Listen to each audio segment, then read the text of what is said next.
Don't I know you, sir? Don't believe so. I haven't been here in many years. Name's Silas Greaves. Silas Greaves? The bounty hunter? Used to be. What are you doing here in Abilene? Just passing through. Got a little business to take care of.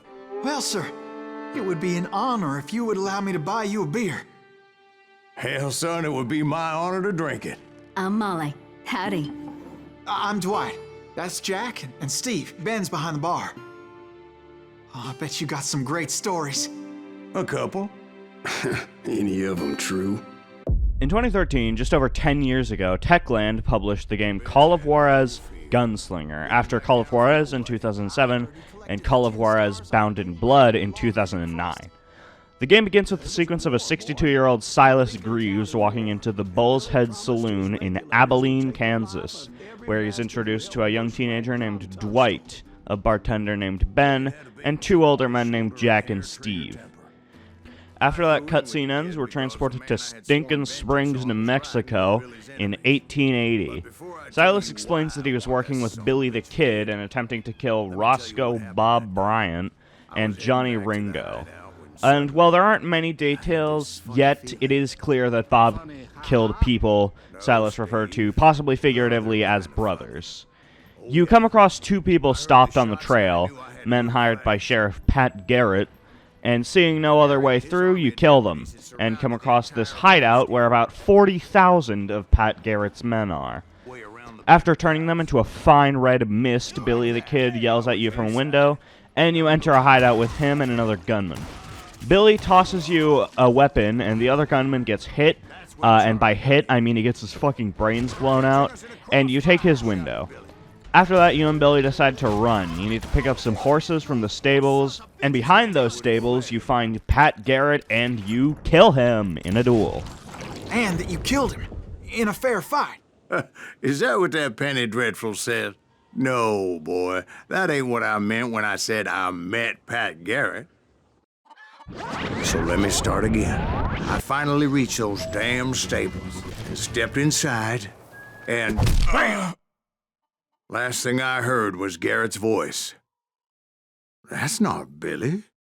And go on. How did it end? End? Boy, that was just the beginning. So what happened? Did Garrett arrest you? Yeah, after I came to, the bastard had clocked me with his Colt.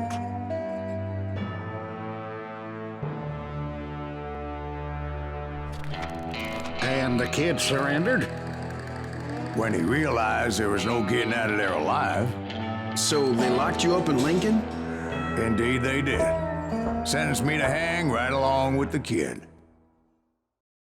Billy breaks out on his own and tosses you the keys to your cell from the window, and you come across Deputy Bob Ollinger's mean-ass shotgun, which has its own introduction sequence.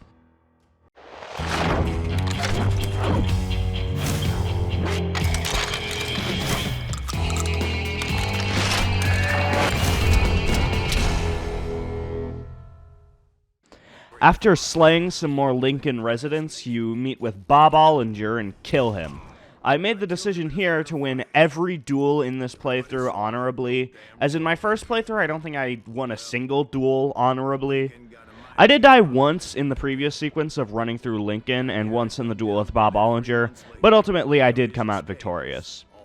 These first two missions prove decent tutorials. They introduce the story and teach most of the basic mechanics, including all three types of guns.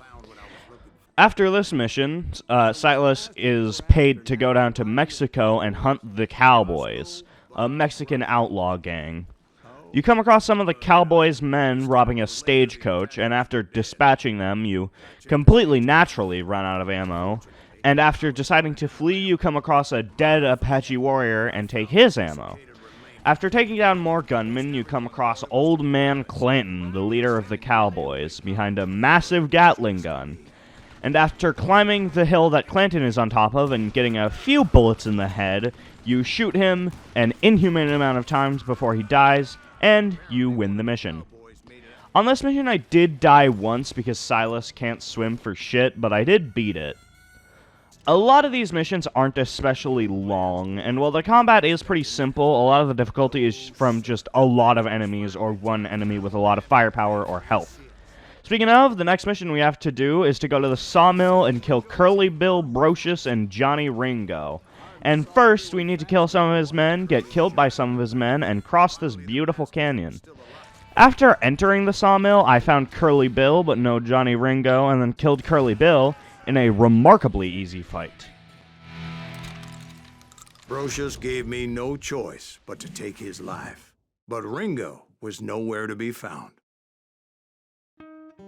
I knew you didn't kill Ringo, because he was found dead in a different location altogether. To this day, his killer is still unknown. Indeed. Took me a few months before I finally tracked his ass to West Turkey Creek Canyon.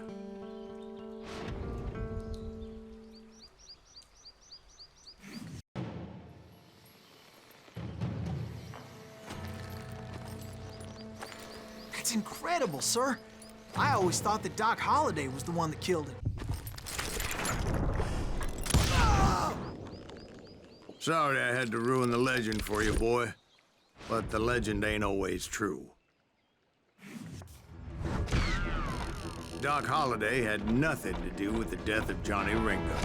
A few months later, you kill Johnny Ringo in a duel, making 1 out of 2 people you sought revenge on dead and finishing the mission. This mission was honestly pretty underwhelming. The fight with Curly Bill was extremely uneventful, and the jump between killing Curly Bill and dueling Johnny Ringo was extremely oddly placed, especially since it's the end of the mission. Next up, we're tracking down a Henry Plummer, again purely for bounty reasons. He's the owner of a massive mine filled with explosives, and after slaying some of his men and getting close to the mine, I considered going in, and actually did, until the game decided I didn't, and therefore my death in them doesn't count, even though it does, and I'm now at 5 deaths. I also died again, but that one's scripted with 1910 Silas explaining that he did not take the fast way into the mine, so that one actually doesn't count. Afterwards, you meet Henry Plummer in this conveniently shaped circle.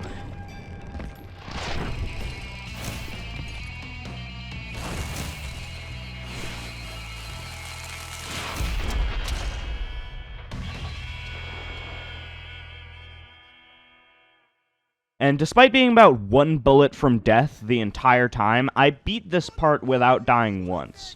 Henry's attack patterns are kind of annoying, but they aren't too difficult, and coupled with his goons, it's actually a fairly interesting and complex fight, instead of just one guy having a big health bar. Next up, John Wesley Hardin, an outlaw with a bounty and a notoriously good gunslinger. You just so happen to be in Abilene, where you are in 1910, and you just so happen to be headed to the Bull's Head Saloon.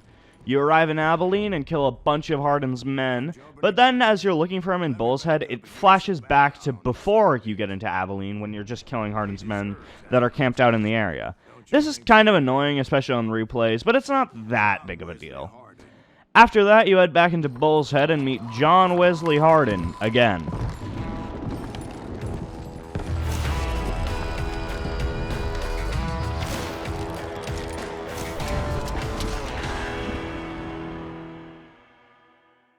This duel is different than others, though. You have a substantially higher time to draw, and it introduces the mechanic of dodging bullets in duels, although you have been able to dodge them everywhere else before.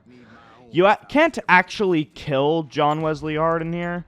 You can only not die to him. Instead, you just capture him and get him sent to jail after he runs out of ammo. This duel is fun, and it introduces a new mechanic. One of the better missions in the game. Also, I want to take a moment to talk about the graphics here. This game, while not the most technically high fidelity, does have really great graphics and a really captivating visual style.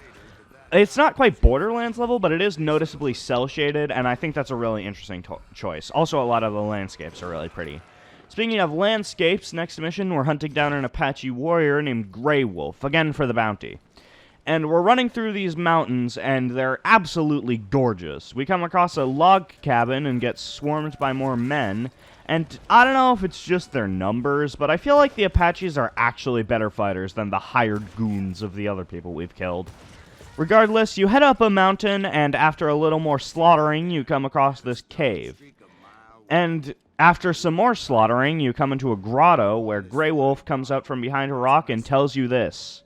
He came to me unarmed and unafraid. His voice echoed in the shadows, and I sensed he meant me no harm. You carry great darkness in your heart, and if you do not release it, it will claim your soul. The sound of his voice put some kind of ancient Indian spell on me.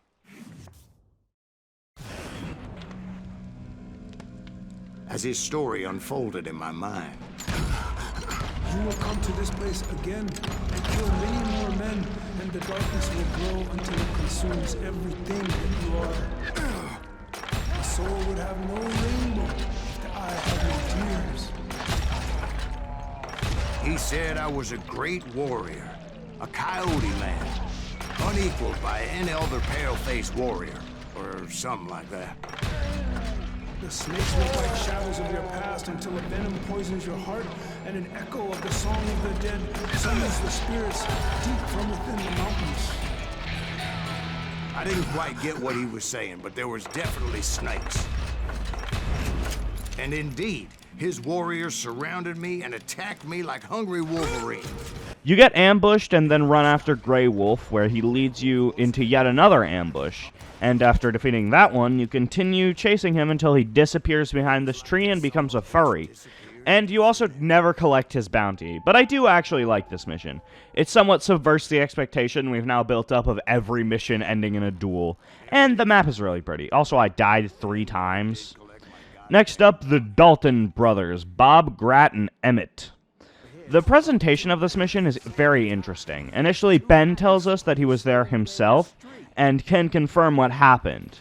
A bounty hunter fought alongside the town that had taken arms, and he mounted a full frontal assault on the bank, shooting all 3 Daltons mercilessly.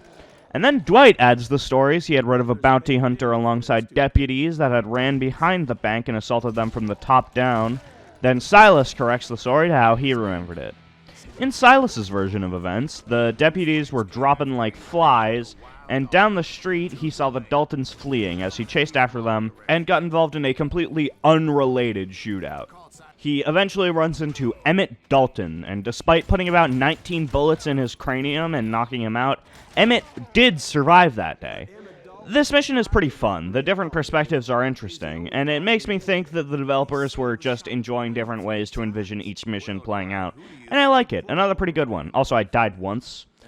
After that, you're searching for the Daltons through the swamp. You're surrounded by vigilantes, and things seem alright, until you get separated and the vigilantes are nowhere to be found.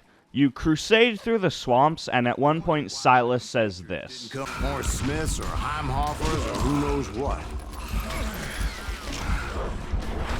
But hell, what's more important than family? I bet Ben knows what I'm talking about. Well, this on its own isn't too odd. It's possible Silas just knew that Ben was a family man. Silas repeatedly brings up things like family and revenge and things like that, specifically when talking to Ben. Just file that away in your mind for a little, it'll be important. Anyway, you come through the swamp and come across a steamboat full of the Daltons, cousins and various goons, and after slaughtering them all, you get inside the boat, and one of those vigilantes is aboard. Although, as it turns out, they were not townsfolk looking for justice, but rather men on the payroll of the Daltons, and they trap you in the boat and burn it. After a short discussion about the Titanic, you get onto deck and find yourself a Gatling gun. After a 30-kill streak and a lot of ammunition, you've killed most of their men and get put into a 2v1 duel against Bob and Grat Dalton.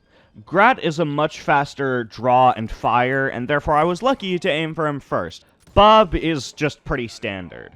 This mechanic is cool and will return later, and I really like this mission actually. It almost hints that the men you're killing outside of the ship are the vigilantes, but instead they're the ones that capture you. Between this mission and the next, Silas tells us a little story.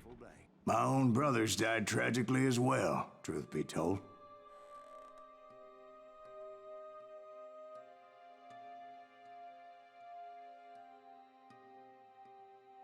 It was 1868, and me and my older brothers were pulling a tidy profit running cattle into Juarez, Mexico. One night after my brothers retired for the evening, I found a little poker game in a cantina with a couple of cowboys. And I just couldn't lose. I even won an old Spanish coin that had to be 100 years old. Well, I was mighty pleased with myself the next morning as my brothers and I rode for Texas. But before we crossed the border, those cowboys caught up with us. It was Johnny Ringo, Roscoe Bob Bryant, and another asshole named Jim. They wanted their money back and everything else we had, including our lives, as those boys didn't want us coming for them later. Bob put that old Spanish coin in my mouth and said, "I won't have it said that I left you with nothing, boy." Well, those horses bolted, and there we hung as those bastards rode away. The branch finally snapped under the weight of the three of us, but being my older brothers were bigger and heavier, they were already dead. And right then I swore to myself that I would avenge them. Ringo you know about.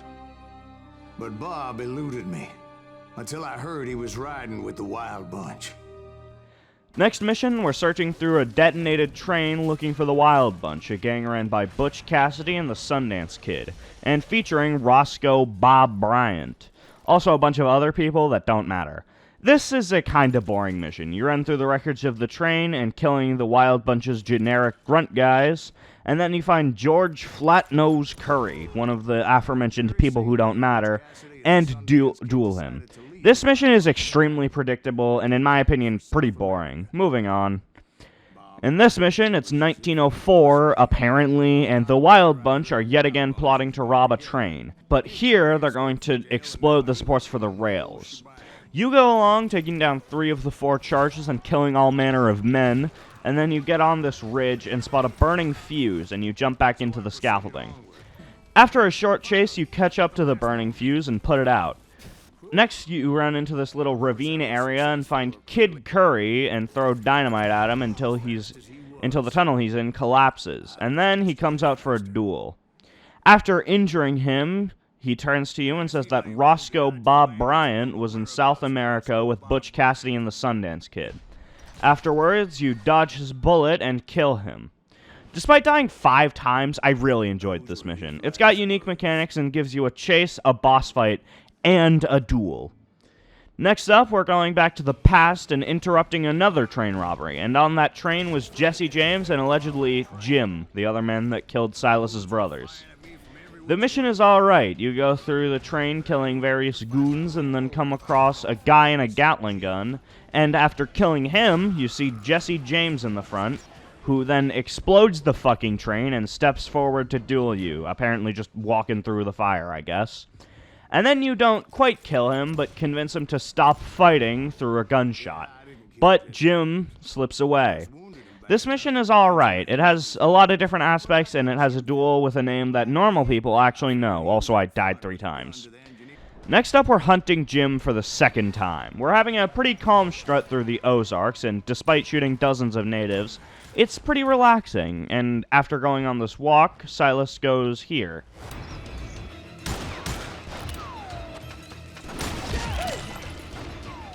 And the darkness will grow until it consumes everything you are.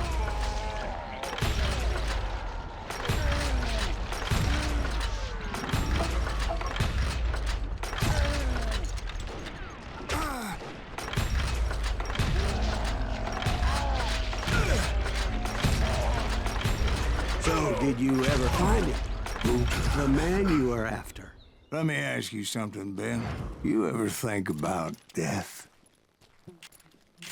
Mr. Greaves, are you all right? Oh, death. Oh, death. Won't you spare me over till another year? What is this that I can't see? With ice cold hands taking hold of me. Well, I am death, none can excel. I'll open the door to heaven or hell. Oh, death. Oh, death. Won't you spare me over till another year? So are you gonna answer the question? What question is that? Jim Reed. Did you ever find him? Reed was indeed that son bitch's surname. That's right, Ben. We run up the Ozarks and find Frank James, Jesse James' brother, and at this point Jesse James had already been murdered. And then, after a little sniper battle, we come to his hideout where we toss some dynamite and knock it off. But he jumps out of the hideout and survives, and eventually points us towards Jim Reed, whose name Ben suspiciously knew. We keep on heading through and eventually find him and duel him. This mission is alright, I liked Death, and the map is really pretty, but the combat is pretty tired and the story isn't exactly riveting. The next mission is The Good, the Bad, and the Dead. Well, I don't know about you boys, but I'm pretty beat. Well, it's too damn bad you never found that Bob character. Seems a shame he never had to pay. Well, funny thing about that, I did have one more chance at him.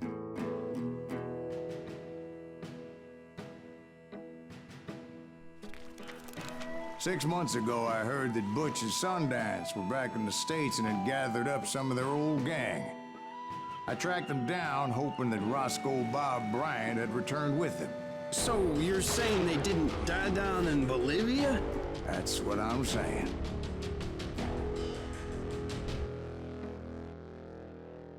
We are simply going through a stroll on in the woods on our way to kill Butch Cassidy and the Sundance Kid, who have recently been spotted in the United States. After a brief stroll, we come across a ghost town. In that ghost town, we die? Well, I died 4 times there, but in the script, we lose a fight and then wake up in the same place with no enemies. It's possible it's meant to signify the death of the good man in Silas Greaves, but it's hard to really pinpoint it. Then ghosts start attacking us? All sorts of people we've killed or gotten killed. Jesse James, Bob Ollinger, Jim Reed, Johnny Ringo, Billy the Kid, and after a hectic shootout with many different ghost men, we come across the very much living Sundance Kid. After a particularly anxiety-inducing fight, you allegedly kill the Sundance Kid, and Butch Cassidy shows up. Butch isn't immediately fighting, but is instead thanking you as him and the Sundance Kid aren't exactly friends anymore.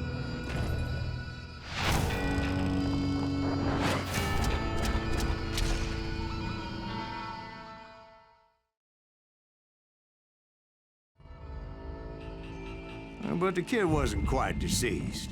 Not yet. Takes more than one little bullet to kill the likes of me, partner. Those two looked like they hadn't seen each other for quite a while.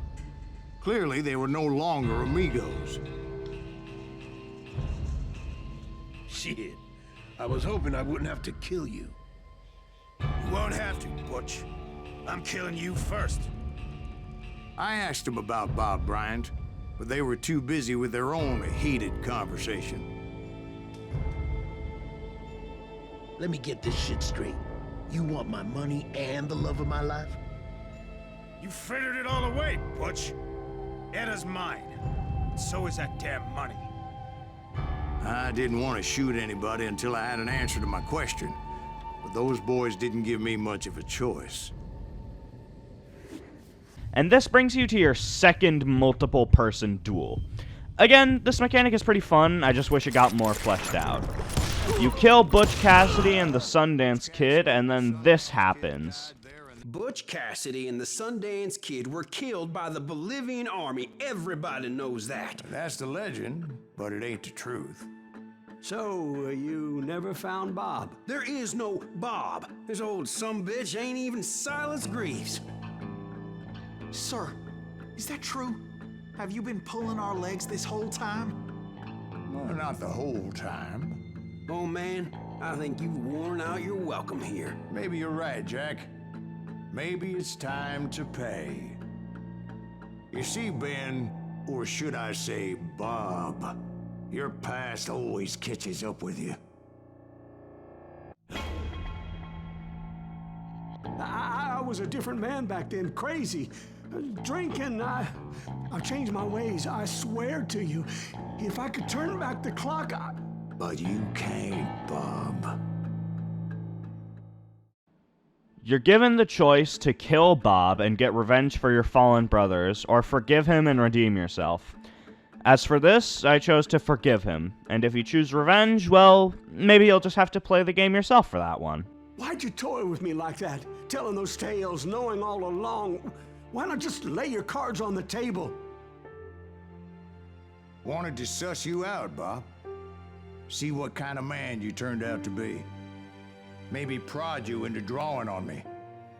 See, all those years on your trail turned me into a killer. Can't even remember who I was before you tried to murder me. You, on the other hand, walked that very same path in exactly the opposite direction. What do you mean by that? You think your life is worth sparing, Bob? Boy, what's your name again? It's Eisenhower, sir. Dwight Eisenhower. What do you plan to do with your life, Dwight Eisenhower? Tomorrow I'll be leaving for West Point, sir. So, you want to be a soldier? Well, then do it right, son. Don't tear down the world out of anger and spite like I did. You build it up. You do something decent with your life, you hear me? Sir? Yes, sir.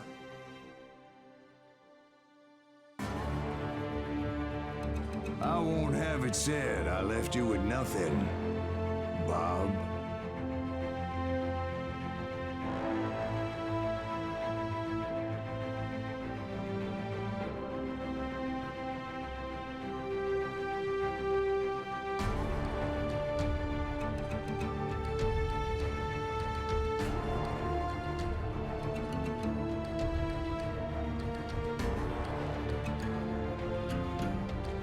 As for a final verdict on the game, I think it's pretty good.